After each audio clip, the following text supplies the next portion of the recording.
Alright, what's up guys? It is currently 4:52 ng hapon dito sa Edmonton, Alberta. Very beautiful, negative 15 I believe dito sa labas. A big relief no kumpara sa weather natin last week, and again over the weekend when I was in Winnipeg, no, yung weather din doon medyo madugo. So now it's negative 15, it's sweater weather dito sa Edmonton. It's nice to be outside. Once again, my name is Jerry Domingo, Specialty Finance Manager, owner ng Pinoy Car Talk sa Facebook, Instagram, and sa YouTube.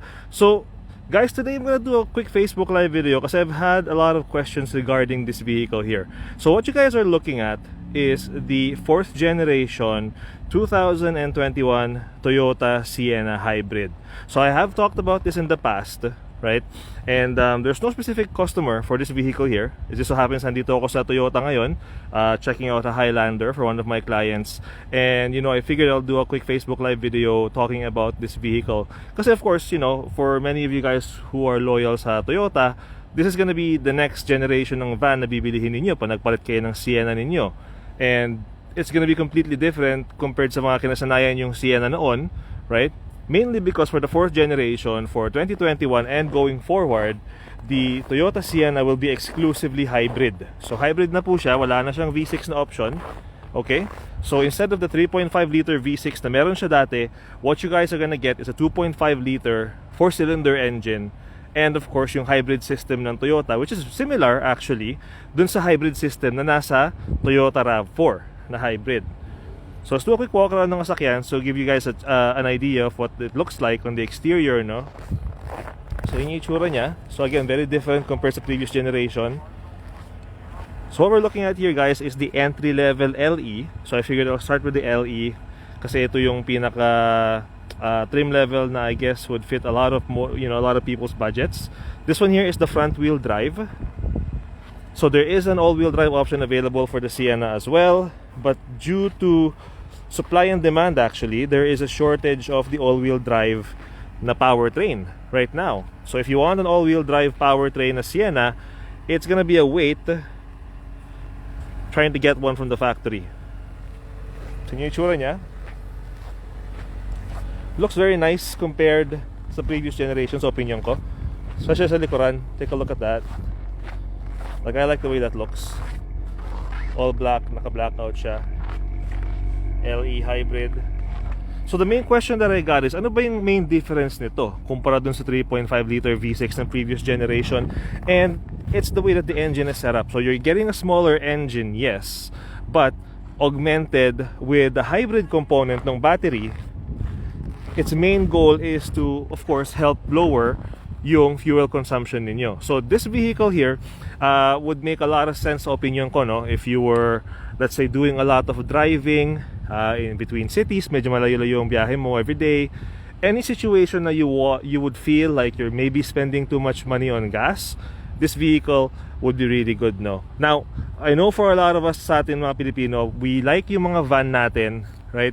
Not mainly pang araw-araw, pero pag yung family excursion, mag out of town or road trip, right? This one fits the bill, right? Kasi nga, if you're gonna be going on a long road trip, you want fuel economy, and that's what you get with the new Sienna, kasi nga hybrid nga siya. So how the hybrid system works, and I believe pinaliwanag ko na to before with the RAV4, no? Very similar sila. So whenever you are driving, right, there is a battery in the vehicle, a separate battery, hindi same as like yung regular battery na ginagamit ng sasakyan. So yung battery yun will support yung engine. So hindi lahat ng work habang tumatakbo yung sasakyan ay ginagawa ng makina. So yung makina tutulungan siya ng battery. And since yung makina mo ay hindi nagtatrabaho full time, right, mas kukonti ngayon yung fuel consumption mo habang nagbibiyahe ka. And yung battery na yon nare-recharge siya habang nagda-drive ka. Kasi yung mga gulong niya, habang nagda-drive ka, nag-brake, stop and go, and all that stuff, that generates kinetic energy, which is stored dun sa battery, which powers yung battery. So yung mga gulong niya parang generator habang umaandar ka. So pinapower niya ulit yung battery mo. So that's the main thing when it comes sa hybrid system nila. It's meant for fuel consumption, right? To reduce fuel consumption by using yung battery to help yung makina. Now, and I mentioned this before too, nung ginawa ko yung Outlander comparison versus yung RAV4 na hybrid, The main difference sa mga sakyan na to with the hybrid system is kumpara sa mga PHEV na mga plug-in gaya ng RAV4 Prime tsaka ng Outlander PHEV, hindi sila saksak. So hindi mo sila pwedeng saksak.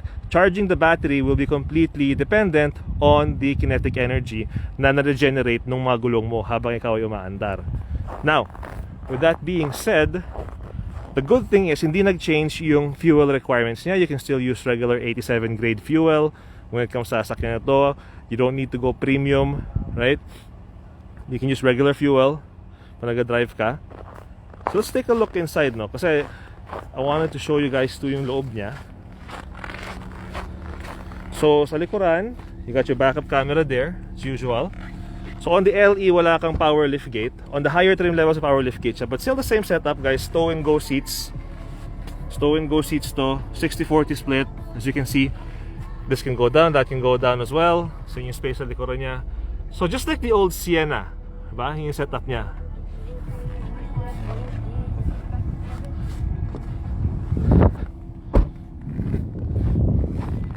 If you go naman sa middle row. Now the one thing that I like with the 2021 Sienna, no, I remember back then sa Toyota pa ako, there were certain trim levels ng Sienna na walang power sliding doors. So in this one here, starting sa LE, meron ka ng power sliding doors, which every parent will tell you is a big help kung meron ka mga bata.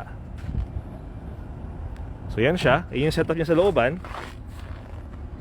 Now, para sa mga family na bibili ng Sienna, if you want the all-wheel drive Sienna, it is exclusive po as a 7-seater. You cannot get an all-wheel drive Sienna na 8-seater. If you want the 8-seater na Sienna, you have to buy yung front-wheel drive, unfortunately. So all-wheel drive, 7-seater exclusive. Front-wheel drive by 8-seater exclusive sila, I believe, no?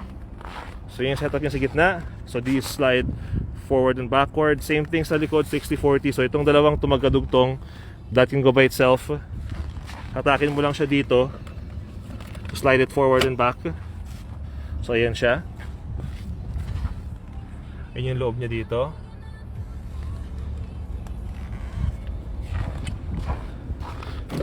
Let's close that up. So punta naman tayo sa driver's side. So I'm gonna point out here sa driver's side, the one thing that's also nice is yung power driver's seat. Again, most of these options before in the past generations ng Sienna, you have to go up to an extra trim level para makuha mo siya. So now it's got the power driver's seat na. And the one thing I really like, no, para sa ating mga nasa Western Canada, guys, it comes, base model comes with a heated steering wheel. So for example, sa RAV4, sa Camry, sa Corolla, sa LE trim level, you're never gonna get yung heated steering wheel. Sa Sienna, kasama na siya. So it's very nice, heated steering wheel, automatic high beams.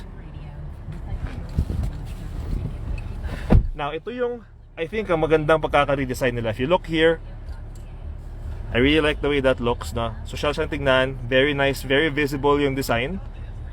Yung raised na platform dito. I forgot yung technical terms niya. And yung pagkaka-setup ng front console. So, you got a nice wood grain trim. Diba? Magandang tingnan. Now, for some people, they might find this a bit claustrophobic kasi if you look here, no, yung space in between ng tuhod ko, for example, tsaka ito, medyo masikip. So yun napansin ko, medyo sumikip siya ng konti. So if you're bigger or you're taller, right, you might feel a bit more claustrophobic kasi mas parang enclosed yung feeling niya.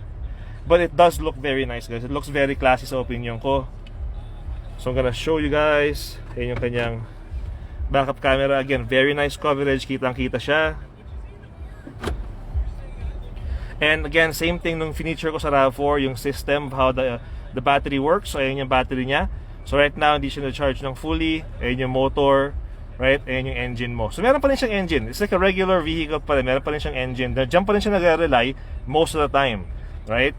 So the engine, sinusuportahan nung electric motor, and then yung energy nakastore sa battery. So that's how it works. Habang nagda-drive ka, patayin ko lang yung volume. Makita ninyo. Naka-neutral siya, nagda-drive.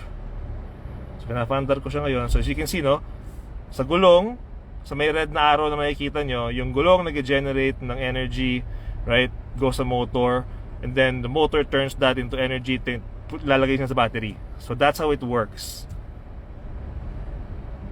I'm gonna brake, titigil siya. Diba? It's not that complicated of a system, right? Wag mo lang kutingtingin. Like, you know, there's a lot of gearheads or mahilig magkutingting ng sasakyan. If you're not familiar with how the hybrid system works, huwag mong pakialaman. Let the mechanics take care of that and all that stuff. So as you can see there, so you can choose your drive modes as well. So you got your eco mode, your regular driving mode, and you got your sport mode as well. Diba? Yan yung upuan sa harapan. This middle console I think is really nice. So it has a whole bunch of charging ports. So may dalawa dito, and then meron din dito sa loob. May dalawa na siya ditong charging ports. Diba? Yan yung cup holders mo sa harapan. Foldable yan. And it makes this nice little console dito sa gitna niya. I don't know if you guys can see it properly, but I think it looks really nice. Heated seats, of course. You got a USB port here as well. So you got the heated seats, heated steering wheel, like pretty much everything that you could need in a basic vehicle for us here sa mga colder climates, like, you know, Saskatchewan, Manitoba, Alberta. Andito na siya. So yan siya. And you still get the Toyota safety technology. So you do get your, I'll show it to you guys. So you get your lane departure warning, andyan pa rin siya. Yung pre-collision system, andyan pa rin. Blind spot monitor, and yung rear cross traffic alert. And you also get yung adaptive cruise control, which is over here. So yun yung mga standards ng Toyota Safety Sense ang tawag dyan. So every trim level as it goes up, nag-i-increase yung mga safety features. But again, for an LE, which is a starting base model ng sasakyan, it's very well equipped, safety wise, comfort wise. Like, sure, it doesn't have yung sunroof and yung mga ibang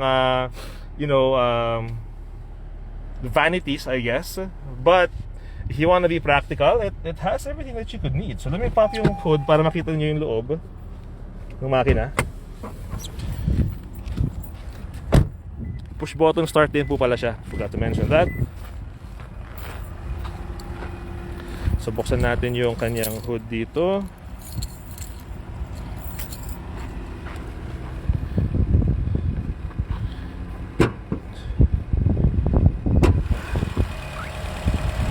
So yun yung makina niya. Yung battery niya, fuse box. So ganyan ang setup niya ngayon. Hindi na yung malaking V6.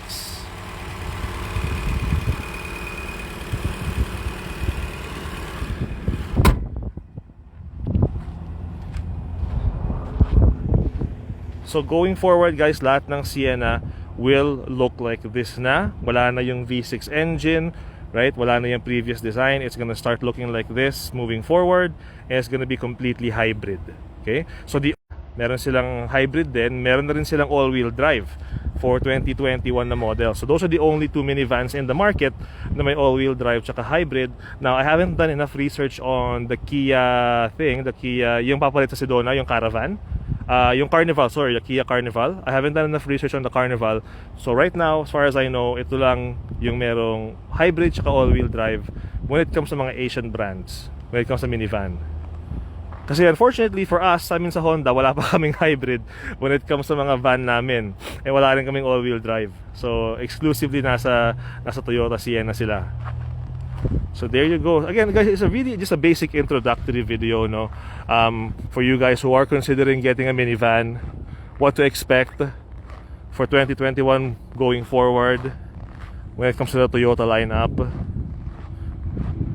Of course, with the inclusion of the switch to the hybrid system, the price of the vehicle, obviously has gone up as well, right? Kasi syempre yung components, yung makina, everything is different. So, mas mahal siya ng konti, especially if you go on the all-wheel drive na version. But again, this is the kind of vehicle na you keep for a long time eh. Like hindi ka naman bumibili ng Toyota and then papalitan mo after 1 or 2 years. You keep this thing for like 4, 5, 6 years, 7 years for most people, right? So guys, if you're considering a minivan and you're looking for something new, something refreshed, something na alam mong first generation 2021 Toyota Sienna. So yan siya. 17-inch alloy rims din pala yung gulong niya. Apple CarPlay, Android Auto, all the basic modern stuff na meron, no? I really like the fact na meron siyang heated steering wheel, leather wrapped heated steering wheel, power passenger door, and then yung kanyang power driver seat. Again, those are the features before na kinakailangan mong tumalon ng mas mataas sa trim level, and now it's available sa LE. So yan siya. Okay? So guys, hope nagustuhan nyo yung video natin for today. Again, it's a really short introductory video to the 2021 Toyota Sienna. This is the LE trim level. So you do have the LE, you have the XLE, you have the SE and the XSE, and then you have the Limited. And I believe it also comes in the Platinum, which is like the pinaka-top trim level. I am going to feature those other trim levels in the future when they are available, they're readily available. Because right now, kasi konti lang ang supply na available. Even sa all-wheel drive version ito, no, if a customer of mine wanted all-wheel drive, I have to wait until makakuha ko ng available na unit sa factory. And right now, it's just mainly this one here. And this is front-wheel drive nga pala. So there you go, guys. The 2021 Toyota Sienna Hybrid LE. Anybody is interested dito, let me know. Mag-message lang po kayo. This one here is not sold yet, still available. One of the clients that I'm working with right now was deciding between the Sienna versus the Highlander. They decided to go with the Highlander instead. Kaya nga sabi ko, since I'm here, I might as well do a video on the Sienna. Just to give you guys, a basic idea. I know a lot of you guys have watched this vehicle na sa mga YouTube videos. I'm sorry, hindi ako ganun kabilis ka-updated, no? Since alam niyo naman ang focus natin palagi sa finance. But again, if you haven't seen it yet, or you want to see kung ano yung LE base model, kasi karamihan ng mga YouTube videos, they focus on mga higher trim level, right? This is the LE, this is the base model, this is the starting model for the 2021 Toyota Sienna.